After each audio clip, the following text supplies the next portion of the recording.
नमस्कार खमागणी। तेरी रग रग में फनता उफान है, तेरी नस नस में तड़पता तूफान है। तू चाहे तो गगन को झुका सकता है और तू चाहे तो धरा को उठा सकता है। उठ, जाग, कठिनाइयों से लड़ता जा। तू एक योद्धा है, चल आगे बढ़ता जा। मेरे रीट रण के योद्धाओं, हम पढ़ रहे थे रीट मुख्य परीक्षा के लिए 3rd ग्रेड। आप मेन जो एग्जाम है उसके लिए शैक्षिक परिदर्शी, उसके अंतर्गत अपन ने 2 टॉपिक पूरे कर लिए थे, शिक्षण अधिगम के नवाचार और उसके साथ में केंद्र व राज्य की राजस्थान में विद्यार्थी कल्याणकारी योजनाएं। मेरे साथियों, आज अपना टॉपिक है विद्यालय प्रबंधन एवं संबंधित समितियां, school management and related committees. तो मेरे साथियों, विद्यालय प्रबंधन व समितियां पढ़ने से पहले एक बार हम नजर डालेंगे पिछली परीक्षाओं में प्रबंधन से संबंधित पूछे गए प्रश्नों पर। मेरे साथियों देखो, तैयारी तो हर कोई करता है, लेकिन जो स्मार्ट तरीके से तैयारी करता है वही एग्जाम को फाइट कर जाता है और अपना सिलेक्शन लेकर आता है। कंटेंट हम सभी पढ़ते हैं, अलग अलग बुक्स से, नोट से या फिर आपके वीडियोस से, लेकिन हम अलग क्या कर रहे हैं? अलग आज हम ये करेंगे कि पहले हम जो पिछली परीक्षाओं में आए हुए प्रश्न हैं, किस प्रकार के प्रश्न है आपके 3rd ग्रेड में पिछली परीक्षाओं में पूछे गए हैं, उन पे एक पैनी नजर डालेंगे, ताकि आपको मोटा मोटा आइडिया यह हो जाए कि हाँ, इस प्रकार के प्रश्न आते हैं और मुझे पढ़ना क्या है। मेरे साथियों, उसके बाद में हम आपके मुख्य कंटेंट की तरफ बढ़ेंगे, और यह मुख्य कंटेंट हमारा वो कंटेंट है जिस कंटेंट के आधार पर हमने खुद अपना सिलेक्शन करवाया, नोट्स तैयार किए, और उन्हीं नोट्स को लास्ट दिनों में पढ़ के आपके 10 में से 8-9 प्रश्न थे हम सही करके आए और हमारा सिलेक्शन हो गया, और आज हम 33 श्रेणी अध्यापक के पद पर कार्यरत हैं। तो मेरे साथियों, इसी अनुभव के आधार पर ये हम नोट्स लेके आ रहे हैं। तो साथियों, बिना वक्त जाया किए आज की कक्षा का हम आगाज करते हैं। ठीक है, पहले हम देखेंगे, आपके सामने 5-7 प्रश्न है पिछली परीक्षाओं में पूछे गए हो। देखिएगा, एक प्रश्न आपके सामने यह आता है, ये कई परीक्षाओं में पूछा गया, 1st ग्रेड में भी पूछा गया है। ठीक है ना, मैंने 1st ग्रेड का भी एग्जाम दिया था, उसमें भी ये प्रश्न आया था कि प्रबंधन का आपके पोस्ट कोर्प का जो आपके सूत्र है वो किसने दिया था। 3rd ग्रेड अध्यापक 2023 अंग्रेजी में पूछा गया था। ठीक है, इसका उत्तर अपन लास्ट में देखेंगे, वैसे लिखा भी हुआ है, आप देख सकते हो। अगला है, विद्यालय प्रबंधन समिति को एक माह में कम से कम कितनी सभा आयोजित करनी चाहिए एक माह में? ठीक है, 1 बार, 2 बार, 3 बार, इनमें से कोई नहीं। ऐसा सवाल पूछा गया। आप देखना, जो हमारा कंटेंट है उनमें ये प्रश्न आपके पुटअप होंगे। ठीक है, और आपको भी उसी प्रकार से तैयारी करनी है। अगला देखिए, विद्यालय प्रबंधन समिति के कुल सदस्यों में से कम सदस्य माता पिता या अभिभावकों में से होने चाहिए। कितने होने चाहिए? 1/2 होने चाहिए कि 2/3 होने चाहिए? ठीक है ना, या आपके अनुपात भी पूछ लेते हैं, कितने सदस्य होने चाहिए। अगला है, विद्यालय प्रबंधन समिति की कम से कम सभा हर महीने में होनी चाहिए। कितने? अभी आपने देखा है, कितनी होनी चाहिए भाई? 2-1। ठीक है, 3-3, कितनी होनी चाहिए हर महीने में? देखिए, विद्यालय के शाला प्रधान का विद्यालय प्रबंधन समिति में पद नाम क्या होता है भाई? ठीक है ना, वित्त सचिव होता है, पदेन सचिव होता है, पदेन सदस्य सचिव होता है, उपाध्यक्ष होता है, अध्यक्ष होता है। इन प्रश्नों का हम जो है आपके आंसर भी लास्ट में लेकर आएंगे और आपके सामने लिखे हुए भी है। देखिएगा, सामाजिक परिवर्तन के संदर्भ में शैक्षिक प्रबंधन का क्या महत्व है? ग्रेड आपके अध्यापक 3rd ग्रेड में 2023 पंजाबी में पूछा गया है। देखो, महत्व से सवाल पूछ लिया गया है। देखो, अपन मोटा मोटा पढ़ लेते हैं, क्या पढ़ लेते हैं? विद्यालय प्रबंधन है समिति, उसका अध्यक्ष कौन होता है, उपाध्यक्ष कौन होता है, सदस्य कितने होते हैं। लेकिन अब देखो, इसने क्या पूछा है कि सामाजिक परिवर्तन के संदर्भ में शैक्षिक प्रबंधन का महत्व क्या है। तो अपन को इसके शैक्षिक प्रबंधन का जो महत्व है उसको भी पढ़ना जरूरी है। देखिएगा, अगला, अगर किसी विद्यालय की विद्यालय प्रबंधन समिति में 12 सदस्य हैं तो उसमें महिला सदस्यों की संख्या कितनी होनी चाहिए? इसके बारे में अपन विस्तार से आगे पढ़ेंगे। हाँ, तो ये आगे वाले सवाल है, इसको अपन एक कक्षा एंड होने के लास्ट में पूरे प्रश्नों पर है विस्तार से चर्चा करेंगे। अब अपन बढ़ते हैं कंटेंट की तरफ। तो मेरे साथियों, आपको भी इसी तरह स्मार्ट तरीके से पढ़ना है। पहले आपको प्रश्नों की जो आपके किस प्रकार से पूछे जा रहे हैं पिछली परीक्षाओं में प्रश्न है, उनको आपको जरूर देखना है।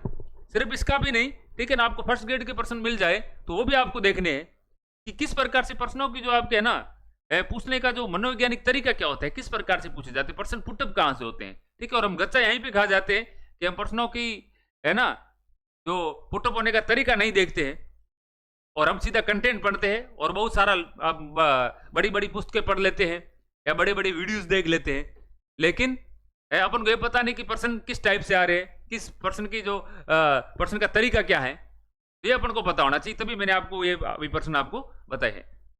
अब अपन पढ़ते हैं मुख्य कंटेंट की तरफ, और बिल्कुल आपके हमारे जो नोट्स है आपके लिए रामबाण साबित होंगे, ठीक है। यही नोट्स है इन्हीं नोट्स की बदौलत, ठीक है, सीपी सर ने भी सिलेक्शन लिया, मैंने भी सिलेक्शन लिया और मेरे और कई साथियों ने, ठीक है, हमारे बना हुए नोट है उपयोग में लिए और आज वो है ना आपकी तृतीय श्रेणी अध्यापक के पद पर है ना मजे से नौकरी कर रहे हैं। तो आप भी, आपका भी सिलेक्शन जरूर होगा, ठीक है ना। आपको हार नहीं माननी, बस स्मार्ट तरीका अपना देखिए मेरे साथियों। यही आज का अपना टॉपिक है, विद्यालय प्रबंधन एवं संबंधित समितियां, ठीक है, school management and related committees. देखिए पहले अपन को प्रबंधन की जो परिभाषा, प्रबंधन कहते किसे हैं, जैसा आपने एक सवाल देखा था कि प्रबंधन का महत्व पूछा था, तो हो सकता है अगले आपकी परीक्षा में इसकी परिभाषा पूछ ले, ठीक है। देखिए प्रबंधन किसे कहेंगे भाई, हैं? देखिए एक अपन मोटे मोटे तरीके से देखिए प्रबंधन किसे कहते हैं, मैनेजमेंट है। अपन कोई भी काम करते हैं उसके अपन क्या करते हैं, उसका मैनेजमेंट करना जरूरी है। आप पढ़ रहे हो ना, तो पढ़ने के लिए भी आपका प्रबंधन होना जरूरी है। यदि आप एक प्लानिंग बना के, ठीक है, तैयारी कर रहे हैं, तो मैं कहवा आपको विश्वास दिलाता हूं, ठीक है, आपका प्रबंधन अच्छा है, आपकी अच्छी प्लानिंग है, तो आपका सिलेक्शन होने से कोई नहीं रोक सकता। आपका तरीका स्मार्ट है, ठीक है, अच्छा मैनेजमेंट है, तो आपका सिलेक्शन फिर श्योर है। देखिए प्रबंधन किसी संगठन के लक्ष्यों को प्रभावी ढंग से प्राप्त करने के लिए संसाधनों यानी कि मानव संसाधन है, वित्तीय, भौतिक, तकनीकी का कुशलतापूर्वक उपयोग करना और निगरानी करने की एक प्रक्रिया है, जिसमें योजना बनाना होता है, प्लानिंग करना, निर्णय लेना, डिसीजन लेना और कार्य को विभाजन करना, डिवाइडेशन करना और टीमों का आपके समन्वय करना और नियंत्रण करना, कंट्रोल करना, ये सब इसमें शामिल है। प्रबंधन की प्रकृति कैसी होती है, प्रबंधन एक कला और विज्ञान दोनों ही है। इससे कलात्मक कौशल और रचनात्मक सोच के साथ साथ वैज्ञानिक सिद्धांतों और तकनीकों का इस्तेमाल होता है। कला और विज्ञान दोनों ही है, ठीक है ना। इसमें आप कलात्मक तरीका भी होता है और वैज्ञानिक तरीके से भी आपको प्रबंधन में सोचना पड़ता है। प्रबंधन एक निरंतर, देखो प्रबंधन की प्रकृति पूछ रहे हैं, अब की बार पिछली बार महत्व का पूछा है, हो सकता है अब की बार ऐसा पूछे है निम्न में से कौन सी प्रबंधन की प्रकृति नहीं है या फिर है। प्रबंधन एक निरंतर चलने वाली गतिशील और परिवर्तनशील प्रक्रिया है मेरे साथियों, निरंतर चलता रहता प्रबंधन है। प्रबंधन ऐसे नहीं होता है और निरंतर नहीं चलेगा तो फिर आप जिस कार्य के लिए प्रबंधन कर रहे हो वो आपका कार्य सफल नहीं होगा।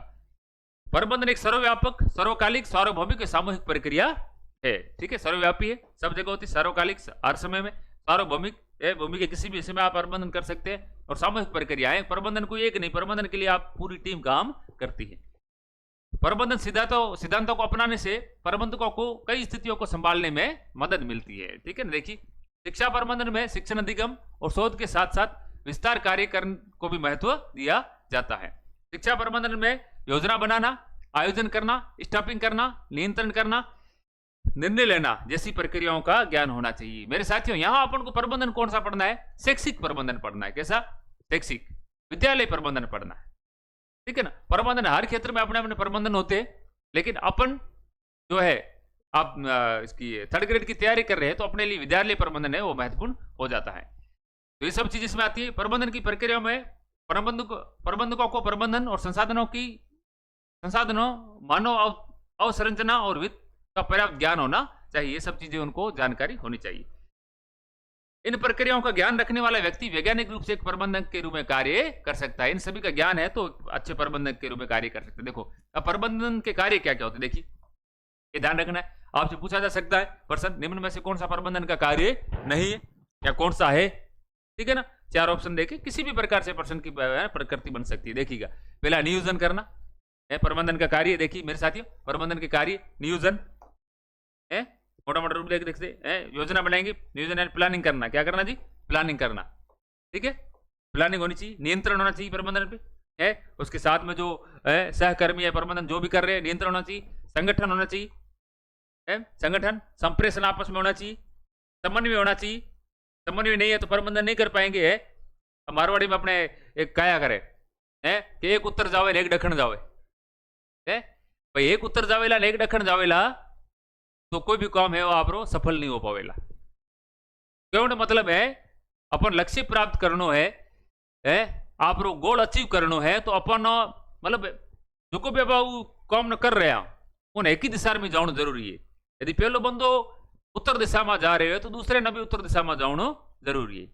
एक दक्षिण जाए एक उत्तर जाए तो काम हो समन्वय होना जरूरी है। ठीक है, निर्देशन निर्देशन भी जरूरी है।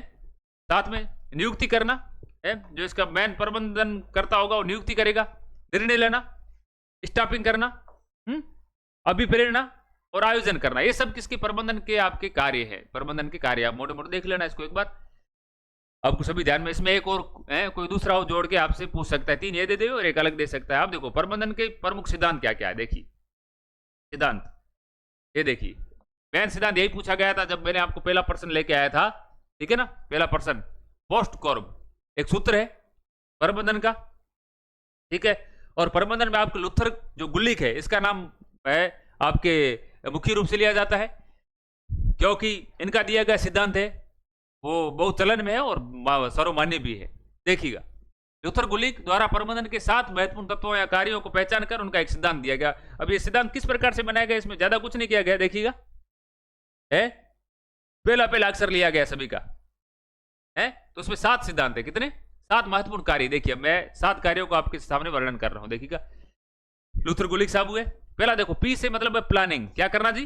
पी से प्लानिंग करना, यानी योजना निर्माण करना। कोई भी प्रबंधन करेंगे तो योजना निर्माण जरूरी है, ठीक है। दूसरा हो गया आपके ऑर्गेनाइजिंग, है ओ से ऑर्गेनाइजिंग करना, संगठन, ठीक है ना। पी से प्लानिंग और ओ से आपके हो गया ऑर्गेनाइजिंग। थोड़ा सा इसका ठीक है। अब तीसरा देखिए एस से हो गया स्टाफिंग। क्या हो गया जी? स्टाफिंग यानी नियुक्ति करना, ठीक है ना। प्रबंधन के लिए कि इस कार्य के लिए इस व्यक्ति को नियुक्त किया जाता है, इस कार्य के लिए इस व्यक्ति को नियुक्त किया जाता है। अगला होता है आपके डी से डायरेक्टिंग। डी से डायरेक्टिंग निर्देशन, ठीक है, निर्देशित करना। अगला हो गया आपके, अब इसमें 2 शब्दों को मिला के सीईओ। ये देखिए सीईओ, इसका मतलब हो गया कोऑर्डिनेटिंग यानी समन्वय, ठीक है। कोऑर्डिनेशन होना चाहिए, समन्वय नहीं होगा, मैंने भी आपको बताया, तो इसका हो गया कोऑर्डिनेटिंग, ठीक है। अगला आपके लेते हैं रिपोर्टिंग, प्रतिवेदन तैयार करना। आर रिपोर्टिंग, प्रतिवेदन तैयार करना। और अगला आ गया बजटिंग। क्या हो गया? बजटिंग, बजट का निर्माण है। प्रबंधन के लिए बजट का निर्माण भी वही जरूरी है। बजटिंग क्या हो गया? बजटिंग। देखिए ये आपके साथ है, ये पहला कार्य, दूसरा कार्य, ये देखो पहला कार्य, दूसरा कार्य, और ये हो गया तीसरा कार्य, ये हो गया चौथा कार्य, और इन दोनों को मिला के हो गया 5वां कार्य, और आर का ये 6ठा कार्य, और ये हो गया 7वां कार्य। आपको बिल्कुल इसी तरीके से याद रखना है। इसमें से पूछ सकते हैं, ये भी ऐसे भी पूछ सकते हैं कि निम्न में से कौन सा लुथर गुलिक का बताया गया सूत्र का कार्य नहीं है, या लुथर गुलिक के बताए गए 7 कार्यों में शामिल नहीं है जी, ठीक है। देखिएगा, वापिस देखिए एक बार। पी से हो गया आपके प्लानिंग, है ओ से ऑर्गेनाइजिंग, स्टाफिंग एस से, और डी से आपके हो गया डायरेक्टिंग, और को से हो गया कोऑर्डिनेटिंग, है, और आर से हो गया आपके रिपोर्टिंग, और बी से हो गया बजटिंग। ये आपको 7 कार्य याद रखने हैं लुथर गुलिक के सिद्धांत में, ठीक है, पूछा जा सकता है। आगे देखिए, एक दूसरे आते हैं आपके हेनरी फेयोल, उनका भी एक सूत्र है। मुख्य रूप से 2 ही सूत्र है। अब हेनरी फेयोल के सूत्र को अपन देखते हैं जी। देखिए हेनरी फेयोल, अब आप सोच रहे हैं कि सर हमारे सिलेबस में तो है आपके स्कूल मैनेजमेंट, है ना, विद्यालय प्रबंधन और उनकी समितियां हैं, तो आप एसडीएमसी और एसएमसी सीधा क्यों नहीं पढ़ा देते? साथियों, मैंने आपको अभी थोड़ी देर पहले जो 5-7% बताए थे, उसमें आपने देखा था प्रबंधन का महत्व पूछ लिया, लुथर गुलिक का सिद्धांत पूछ लिया, ठीक है। इसी कारण मैंने आपको पहले मैं लेके आया हूं आपके लिए, ठीक है, ताकि आपको कोई भी प्रश्न है हमारे इन नोट्स से बाहर नहीं जाए। और इन नोट्स की आप जो पीडीएफ चाहते हो तो आप जाइए हमारे प्ले स्टोर पे जाइए, हमारा ज्ञानदीप एजुकेशन का जो आप ऐप है उसको डाउनलोड कीजिए। मात्र 31 रुपए में आपको इनके टेस्ट भी मिल जाएंगे, कंप्यूटर का टेस्ट भी मिल जाएगा, और साथ में इनके जो आपके नोट्स है उसका आप प्रिंट आउट निकाल सकते हो मेरे साथियों। है 31 रुपए, मात्र 31, ठीक है ना। है चलते हुए कचौड़ी खाते तो भी 30 रुपए खर्च कर देते साथियों। तो है आपको तो हम वो कचौड़ी खिला रहे हैं जिसमें आपका सिलेक्शन श्योर है, तो उसमें तो सिर्फ मुंह का स्वाद बढ़ता है, और अभी 31 रुपए हमारी कचौड़ी खाओगे तो आपके जीवन का स्वाद बदल जाएगा, आपका सिलेक्शन होगा तब, ठीक है ना। हाँ आगे बढ़िए। अब देखिए हेनरी फेयोल, देखो फेयोल साहब ने क्या किया, प्रबंधित क्रियाओं को 5 तत्वों में, देखिए अब लूथर गुलिक 7 तत्व बताए, हेनरी फेयोल ने 5 तत्व कार्य बताए और इन्होंने सूत्र दिया पीओ ट्रिपल सी, पीओ आपके ट्रिपल सी। अब इसमें क्या क्या देखिए शामिल मेरे साथियों, पीओ ट्रिपल सी में, पीओ ट्रिपल सी अपन देख लेते हैं, लगभग वही सेम ही है, ज्यादा फर्क नहीं है जी इसमें। देखिए पीओ ट्रिपल सी में देखिए इनके पहले पी का अर्थ हुआ आपके प्लानिंग, वही था लूथर गुलिक वाला साहब वाला है। अब देखो ऑर्गेनाइजिंग उसमें भी था, इसमें ऑर्गेनाइजेशन, ऑर्गेनाइजेशन संगठन, नियोजन संगठन यानी प्लानिंग ऑर्गेनाइजेशन ओ से, और ट्रिपल सी इनका आपको ध्यान रखना है, ट्रिपल सी का इसका क्रम भी पूछ सकता है कि किस क्रम में बताया गया है, ठीक है। पहले सी का अर्थ आपके कमांड यानी आदेश देना, आदेश, आदेश का मतलब वहां उसका था आपके निर्देश है, डायरेक्टिंग, ठीक है ना। लूथर गुलिक के सिद्धांत में आदेश का नाम रखा गया था आपके निर्देशन। अगला है कोऑर्डिनेशन, कोऑर्डिनेशन यानी कि समन्वय, और अगला है आपके कंट्रोल यानी कि नियंत्रण, ठीक है मेरे साथियों। पी से प्लानिंग, ओ से ऑर्गेनाइजेशन, कमांड, कोऑर्डिनेशन और कंट्रोल, बस ये आपको 2 सूत्र लूथर गुलिक के और हेनरी फेयोल के याद रखने हैं जी। आगे बढ़ते हैं, अब देखिए अब आता है विद्यालय प्रबंधन एवं संबंधित समितियां, ठीक है, स्कूल मैनेजमेंट एंड उनसे रिलेटेड जो आपके कमिटीज है उनको अपन देखेंगे। देखिए राज्य सरकार ने राजकीय उच्च माध्यमिक विद्यालयों और माध्यमिक विद्यालयों में पंजीकृत विद्यालय कोष एवं प्रबंधन समिति यानी कि एसडीएमसी का गठन। देखिए पहले अपना बात करते हैं एसडीएमसी। विद्यालय में 2 प्रकार की समितियां होती हैं, देखिए मोटा मोटा मैं आपको समझा लेता हूं। यहाँ पे देखो एक होता है एसएमसी, एसएमसी ठीक है, और एक होती है आपके एसडीएमसी, ठीक है। अब देखिए एसएमसी होती है आपके 1 से लेकर 8 कक्षा के लिए,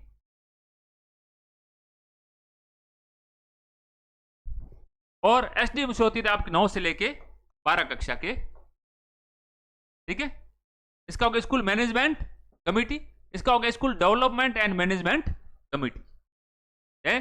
देखो स्कूल डेवलपमेंट देखिए आप, विकास विद्यालय विकास कोष, डेवलपमेंट विकास कोष या प्रबंधन समिति का गठन कब किया गया? इसका देखिए इसका गठन किया गया आपके 22 अप्रैल 1999 इसका गठन किया गया। अब विस्तार से पढ़ेंगे दोनों समितियों के बारे में, पहले देख लेते हैं अपन एसडीएमसी के बारे में, ठीक है ना। अब देखिए अब यहां बात की कि देखो कक्षा 1 से 8 तक में अलग से 10/5/2011 यानी 10 मई 2011 को विद्यालय प्रबंधन समिति एसएमसी के गठन की मंजूरी। देखिए मेरे साथ ही ध्यान रखिए, बाद में कौन सी बनती है? पहले तो सबसे शुरुआत में बनी थी आपके एसडीएमसी 99 में, और ये बनी है 2011 में, ठीक है ना, कक्षा 1 से 8 तक के लिए। अब इसमें ऐसा हुआ कि जो पूरा 1 से 12 तक का है ना, पूरा प्रबंधन एक ही समिति नहीं संभाल सकती, ठीक है। जितना अपन देखो अपन कहते हैं ना काम का जितना अपन डिवाइडेशन करेंगे उतना काम क्या होगा, सरलता से होगा। तो इस कारण से फिर इसका गठन किया गया। अब देखिए अब अपन पढ़ लेते हैं एसडीएमसी शुरू में। ये देखिए इसमें दोनों समिति आ गई, ये देखो मोटा मोटा ये, ठीक है। 1% यहां से भी आपका पुटअप हो सकता है, देखिएगा। स्थापना इनकी ध्यान रखनी है, किस कक्षा के लिए, आयु वर्ग क्या होगा, अध्यक्ष कौन होगा और सचिव कौन होगा जी, देखिएगा। अब देखिए पहले बात करते हैं अपन एसएमसी की। एसएमसी की स्थापना होती है आपके 10 मई 2011 को, और एसडीएमसी की स्थापना होती है इससे पहले होती 22 अप्रैल 1999 को। एसएमसी कक्षा 1 से 8 तक के लिए और एसडीएमसी कक्षा 9 से 12 तक के लिए है। पहले आपको उनकी फुल फॉर्म में आनी चाहिए। एसएमसी का फुल फॉर्म होती है स्कूल मैनेजमेंट कमेटी, और इसकी होगी school development and management committee. इसमें एक आप डेवलपमेंट विकास शब्द है अलग से जुड़ गया है। अब इसमें देखो कक्षा 1 से 8 तक में पढ़ने वाले बच्चों की आयु कितनी होगी? 6 से 14 है, वो तो स्वाभाविक तौर से समझ पर आधारित है, और इसमें हो जाएगी 14 से 18। अब देखो आपको ही ध्यान रखना है अध्यक्ष, और इसमें कंफ्यूज नहीं होना है। देखिएगा एसएमसी का अध्यक्ष कौन होगा भाई? अभिभावक होगा। कौन होगा? अभिभावक, ठीक है ना। इसमें 16 सदस्य होते हैं, इसमें 16 सदस्य होते हैं। आप लिखिए एसडीएमसी में यदि आपने पढ़ा है तो कितने सदस्य होते हैं जी? इसमें 16 सदस्य होते हैं, ठीक है। एसडीएमसी की सदस्य अभी मैं आपको आगे पढ़ाऊंगा, और अभी अब मैं लिख भी सकते हो उसमें, हाँ। लेकिन इसका अध्यक्ष एसडीएमसी का अध्यक्ष कौन होगा भाई? स्कूल का जो प्रधानाचार्य प्रिंसिपल होगा, संस्था प्रधान, वो क्यों होगा एसडीएमसी का अध्यक्ष। एसएमसी का सचिव कौन होगा?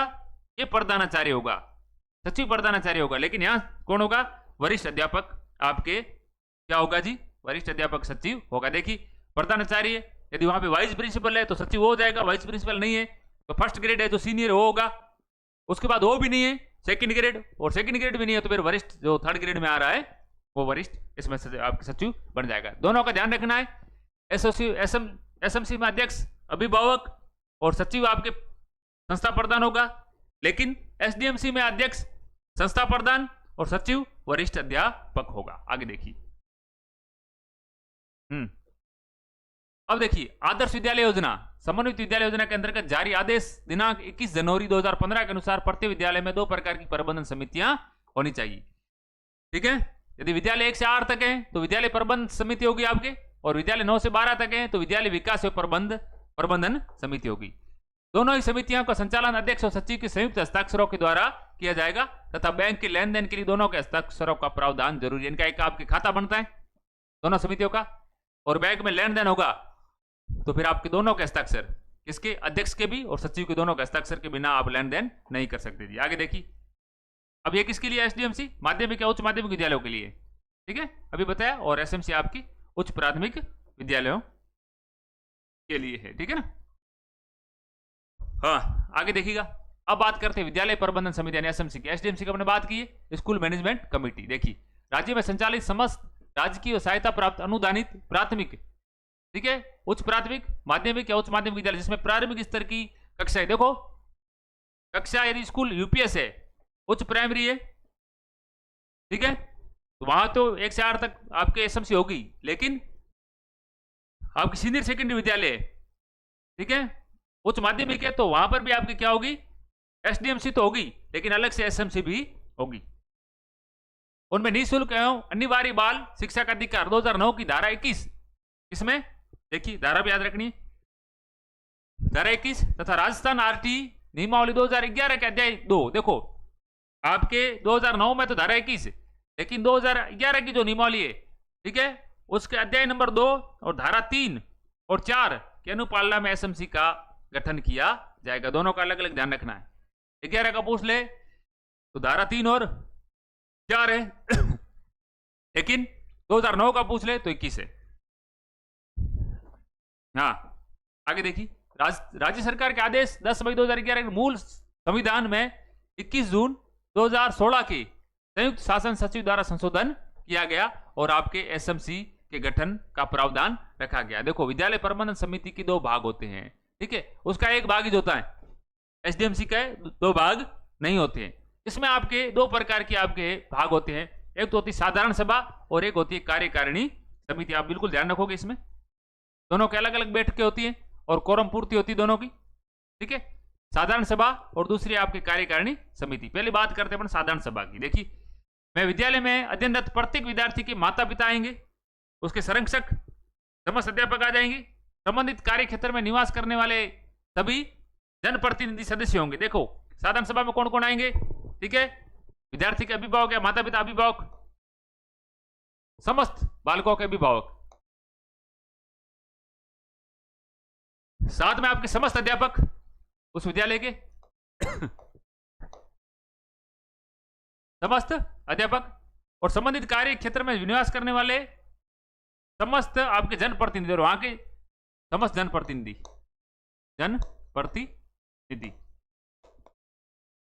ये आएंगे साधारण सभा में, सभी आ जाएंगे, ठीक है, लेकिन कार्यकारिणी समिति में फिक्स होंगे, आपको मैं आगे बता रहा हूं, ठीक है। जबकि कार्यकारिणी समिति में निर्वाचित या मनोनीत सदस्य होते हैं। कौन कौन से? निर्वाचित या जो मनोनीत होंगे वही आएंगे। इसमें समस्त आएंगे, लेकिन इसमें मनोनीत आएंगे। देखिए, विद्यालय प्रबंधन समिति के उद्देश्य क्या होते हैं भैया, आखिर क्यों बनी जाती है? देख लीजिए, सवाल ऐसा पूछा सकता है, कौन सा उद्देश्य नहीं है। देखिए, विद्यालय के क्रियाकलापों या कार्यकारण को मॉनिटर करना, बड़ा समझ लो इसको आप, ठीक है ना, मोटे मोटे तौर पे। विद्यालय के विकास के लिए विद्यालय विकास योजना का निर्माण करना है, किस प्रकार से विद्यालय का विकास हो उसको स्वीकृति प्रदान करना, और विकास कोष बनाना। संबंधित विद्यालय के लिए एक परिचालन कोष बनाना, जिससे राज्य की सहायता व अन्य माध्यमों से वेतन, आवश्यक परिचालन व मरम्मत जो है वहन किया जा सके।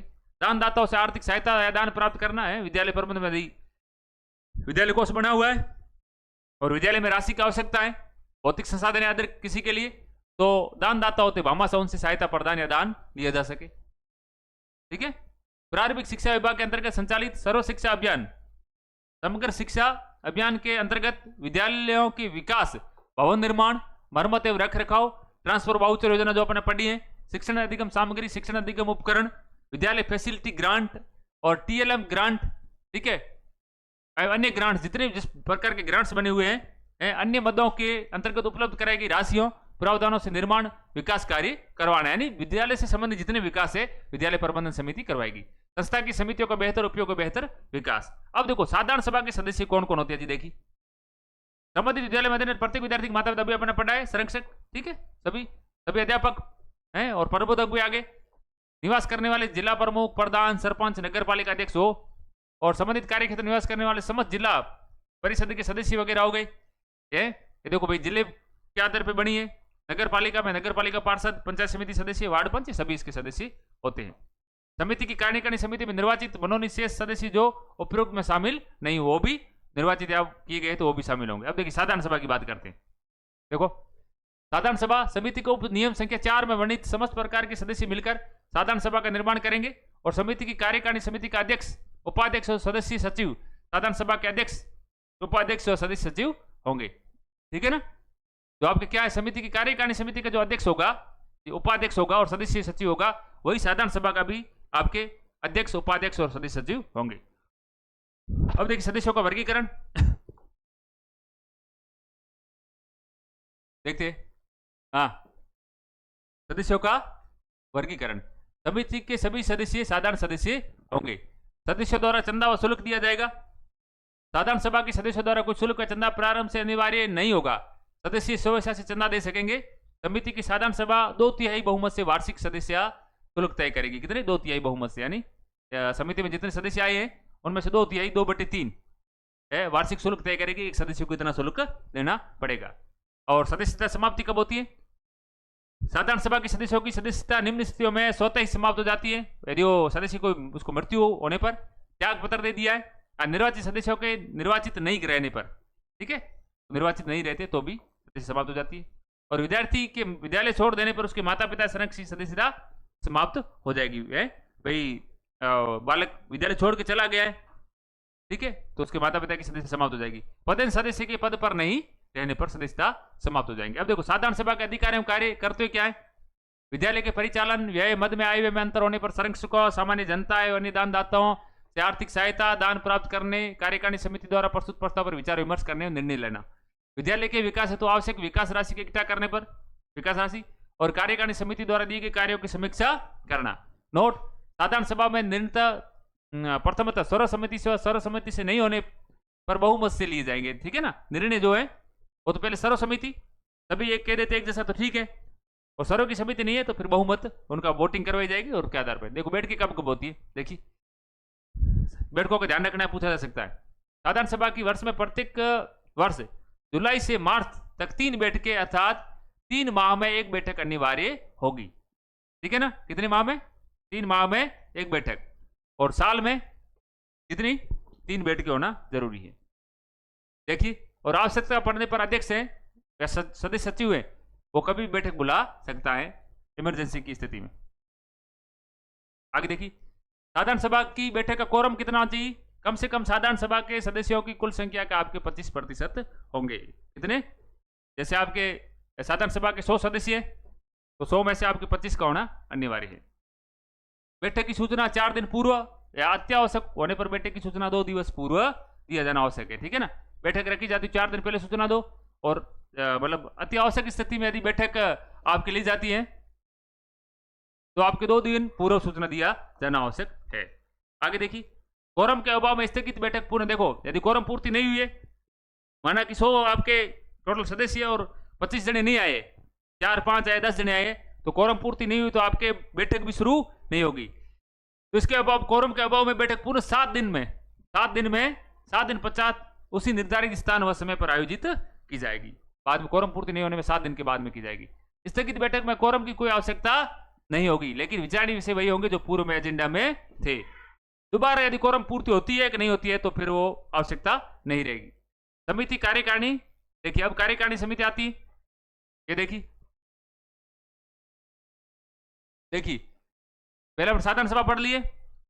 समिति के कार्य की सुचारू रूप चलाने के लिए समिति के 6 सदस्यीय कार्यकारिणी समिति होगी, ठीक है ना, 6 सदस्य। इनमें से न्यूनतम 3/4 सदस्य यानी 75% माता पिता संरक्षक हो गए और अधिकतम 5 सदस्यीय मनोनीत व्यक्ति होंगे। ठीक है, देखो 6 सदस्यों में से 75% कौन होंगे? माता पिता होंगे जी। ठीक है, और उनमें से भी टोटल 6 सदस्यों में से 5 होंगे कितने? मनोनीत। कार्यकारिणी के सदस्यों में 50% महिलाएं होंगी। कितनी होगी भाई? 50% महिलाएं होंगी। ठीक है, अर्थात कम से कम 8 महिलाएं होनी चाहिए। टोटल 16 सदस्य होते हैं भाई, इसमें कितने सदस्य होंगे? सॉरी, माफी चाहता हूं, 1 मिनट। कार्यकारिणी में आपके 16 सदस्य। कितने? 16 है नहीं, या थोड़ा मिस प्रिंट हो गया। कार्यकारिणी में आपके 16 सदस्य होते हैं, 16 सदस्य, और उसमें आपके 50% महिलाएं होनी चाहिए। कितनी? 50% महिलाएं, मतलब आपके 8 महिलाएं होनी जरूरी है। कितनी? 8 महिलाएं होनी जरूरी है। ठीक है, देखिए आगे।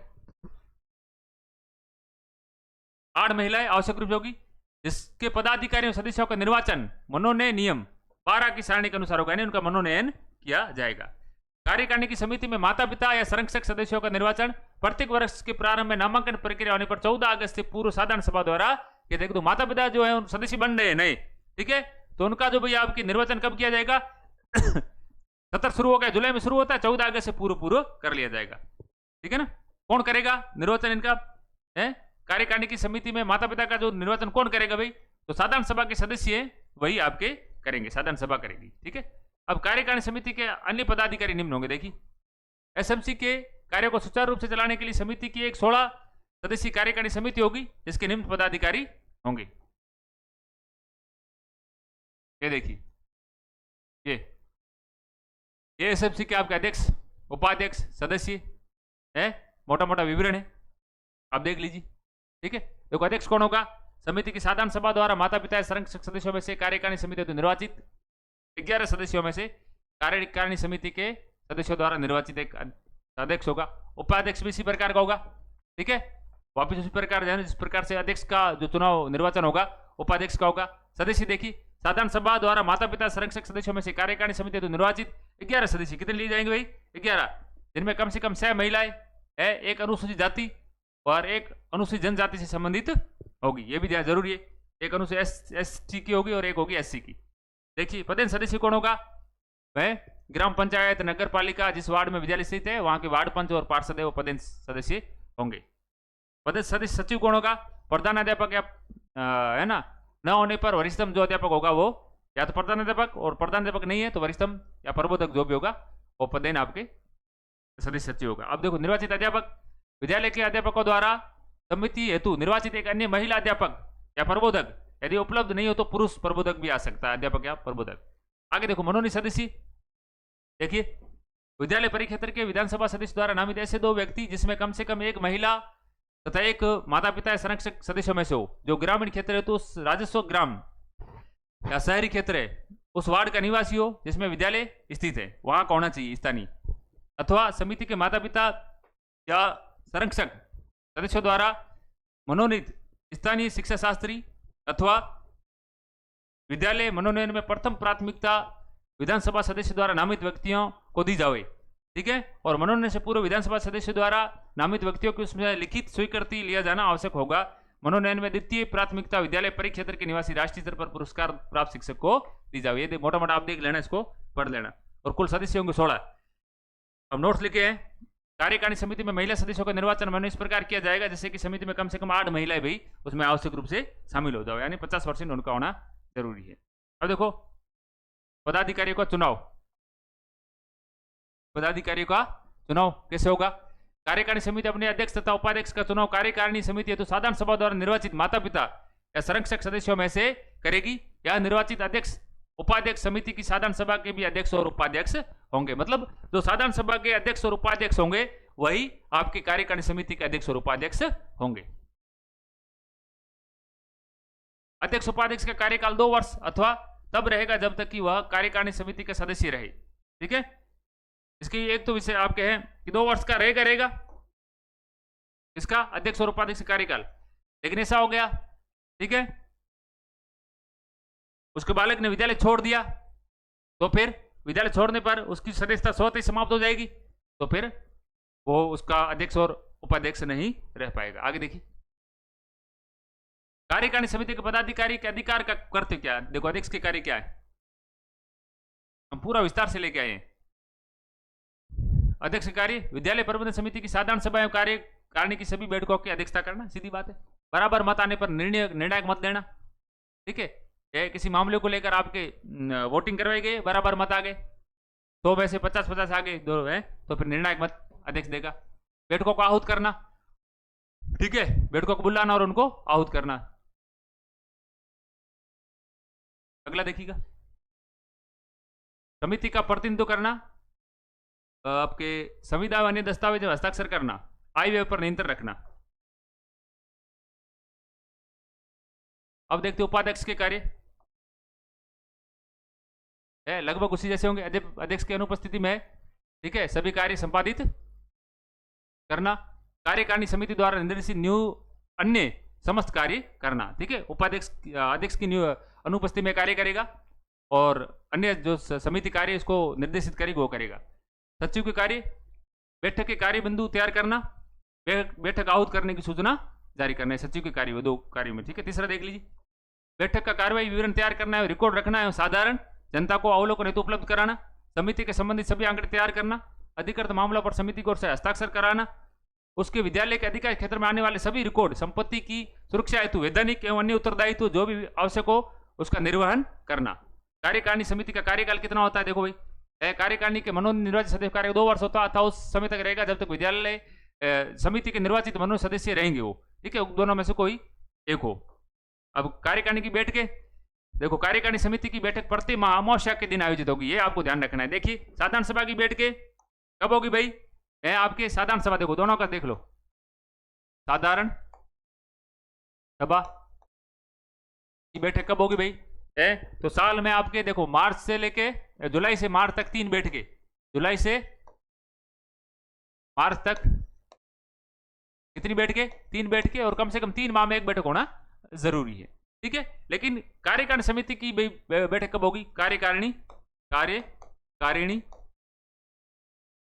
समिति, इसकी बैठक प्रत्येक माह की अमावस्या।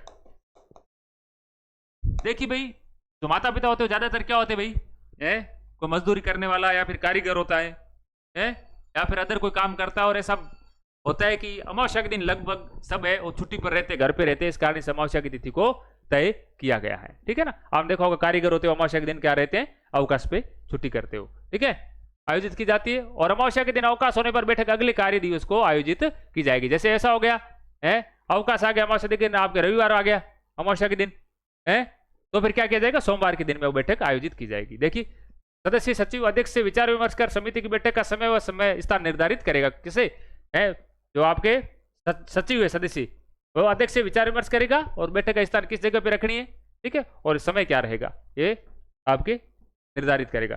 सदस्य सचिव कम से कम 4 दिन पूर्व बैठक की लिखित सूचना मई बैठक में विचारार्थ रखे जाने वाले बिंदुओं की सूची के साथ सभी सदस्यों को भेजेगा, ठीक है ना। आजकल सोशल मीडिया के माध्यम से है ना, व्हाट्सएप वगैरह उनके माध्यम से भेज देते हैं, नहीं तो बाकी आपके घर घर जाकर पहले भेजना पड़ता था। देखिए, तो 4 दिन पूर्व सूचना दी जानी चाहिए, ठीक है। और मैंने कहा ना, अति आवश्यक होने पर फिर 2 दिन पूर्व सूचना आवश्यक है, ये ध्यान रखना आप। समिति की अत्यावश्यक बैठक कम से कम 2 दिन की सूचना पर बुलाई जाती है। आगे देखिए, जिला शिक्षा अधिकारी को किसी भी एक समय समिति की बैठक बुलाने का निर्देश देने का अधिकार होगा, जिसकी अनुपालना अध्यक्ष सदस्य सचिव द्वारा 1 सप्ताह में करना अनिवार्य होगा। यानी जिला शिक्षा अधिकारी कह सकता है कि भी एक बैठक बुलानी है, तो फिर टाइम निकाल के 1 सप्ताह में जो है सदस्य और सचिव है उस समय बताएंगे। समिति की बैठक में निर्णय यथासंभव सर्वसम्मति से तथा सर्वसम्मति नहीं होने पर बहुमत से होगा। आगे देखिए, विद्यालय प्रबंधन समिति के गठन संचालन संबंधी विवादों को निपटाने के लिए ब्लॉक प्रारंभिक शिक्षा अधिकारी द्वारा प्रकरण रेफर किए जाने पर जिला शिक्षा अधिकारी है वो उत्तरदायी रहेगा इसके लिए, तथा जिला शिक्षा अधिकारी का निर्णय अंतिम होगा। अब देखिए, कोरम या गणपूर्ति कितनी होती है, मैंने अभी आपको बताया है। देखिए, दोनों का कोरम या गणपूर्ति देख ली। साधारण सभा की गणपूर्ति 25% होनी चाहिए कोरम, ठीक है। और दूसरी बार में, एक बार में 25% नहीं, दूसरी बार में कोई कोरम की जरूरत नहीं है। और कार्यकारिणी समिति का आपकी 33% होनी जरूरी है, 33%।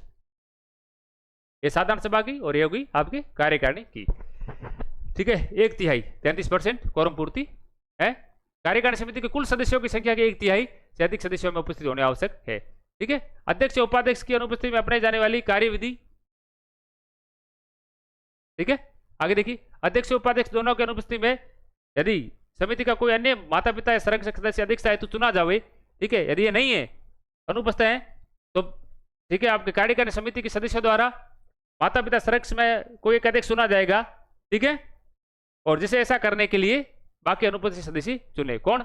उपस्थित सदस्य जितने भी है वो क्या करेंगे, उन सदस्यों में से, कार्यकारिणी के सदस्यों में से एक को अध्यक्ष या उपाध्यक्ष आपके चुने, अध्यक्ष चुनेंगे। किस स्थिति में? जब अध्यक्ष और उपाध्यक्ष दोनों क्या हो, अनुपस्थित हो। ठीक है, सिर्फ आपके अध्यक्ष अनुपस्थित है तो फिर उपाध्यक्ष ले लेगा, उसका कार्य करेगा। देखो, एजेंडा या मुद्दों पर निर्णय की विधि क्या होती? सर्वसम्मति से लिया जाता है या फिर बहुमत के आधार पर लिया जाता है। ठीक है, वोटिंग की विधि देखो, सभी सदस्यों को वोट करने का समान अधिकार प्राप्त है। वोटिंग हाथ खड़ा करके की जाएगी, परंतु समिति किसी अन्य विधि से भी वोटिंग करवा सकती है। ठीक है ना, आप कह रहे पर्ची के माध्यम से कैसे भी। बराबर बताने की स्थिति में अध्यक्ष का निर्णायक मत होगा। सदस्य समाप्ति आपको बता दिए है, 2 बार पहले बता चुके हैं। अधिकतम 2 साल होगी या फिर सदस्य जैसे समाप्त होगी। देखो, पदेन सदस्यों के अतिरिक्त अन्य सदस्यों का अधिकतम कार्यकाल 2 वर्ष अथवा संबंधित सदस्यों के कार्यकारिणी समिति के सदस्य रहने तक ही होगा, दोनों में से जो पहले होगा वो। निम्न कारणों के आधार पर भी कार्यकारिणी समिति के सदस्यों की सदस्यता समाप्त की जा सकती है। अन्य भी कारण है, बताओ। देखो क्या है, यदि सदस्य समिति की 3 कार्मिक बैठकों में अनुपस्थित रहे। ठीक है, 3 बैठकों में नहीं आया सदस्य, समिति के अंतर्गत आने वाले किसी मुद्दे से संबंधित भ्रष्टाचार में लिप्त हो, या किसी कारणवश सदस्य की संतान उस विद्यालय का विद्यार्थी नहीं रहे, विद्यालय छोड़ के चला जाए और कानून द्वारा दोषी ठहरा जाए, तो ये 3-4 कारण है, इनके कारण भी सदस्यता समाप्त हो जाती है। रिक्त पद कैसे भरे जाएंगे? देखो, यदि किसी सदस्य का कार्यकाल उसके द्वारा धारित पद रिक्त होने के कारण समाप्त हो जाए तो रिक्त पद होने वाले पद की समिति द्वारा उप नियमों के पालन करके उसको भरा जाएगा, उसकी जगह दूसरा सदस्य चुना जाएगा। आगे देखिए, सदस्यता समापन के कारण रिक्त हुए पद पर निर्वाचित मनोनीत सदस्य का कार्य व उस सदस्य के बचे हुए कार्यकाल जितना ही होगा तथा निर्वाचन मनोनयन उस वर्ग से ही किया जाएगा जिस वर्ग का पद रिक्त हुआ है भाई। ठीक है ना, जिस वर्ग से पद रिक्त हुआ है, जैसे मैंने अभी SC/ST की बात की थी, तो SC का पद रिक्त हुआ तो SC से लिया जाएगा। और कितना बचे हुए कार्यकाल उसमें, ठीक है ना, जैसे रिक्त पद 1 साल के बाद में, तो बाकी बचा हुआ 1 साल का कार्यकाल है, वो दूसरा जो सदस्य चुना जाएगा वो पूरा करेगा। तो मेरे साथियों, आज की कक्षा में हमने ठीक है ना, प्रबंधन का अर्थ, उसकी प्रकृति, ठीक है, लूथर गुलिक और आपके हेनरी फेयल के जो सूत्र थे वो पढ़े, और साथ में प्रबंधन के सिद्धांत। ठीक है, और साथ में SMC को आप पूर्ण रूप में पढ़ चुके, इससे बाहर कुछ भी नहीं आएगा। ठीक है ना, 1% भी चांस नहीं बनता है कि कुछ बाहर है, पूरा का पूरा अपन ने पढ़ लिया है। तो कल की कक्षा में अपन जो विद्यालय प्रबंधन विकास प्रबंधन समिति यानी कि SDMC और इसके जो महत्वपूर्ण प्रश्न उत्तर है, जो कुछ 5-7 अपने देखे थे वो, और इसके अलावा भी 10-1 प्रश्न और है, वो लेकर आएंगे। इन्हीं आशाओं के साथ में आप पढ़ते रहिए, बढ़ते रहिए, मस्त रहिए, स्वस्थ रहिए। जय हिंद, जय भारत।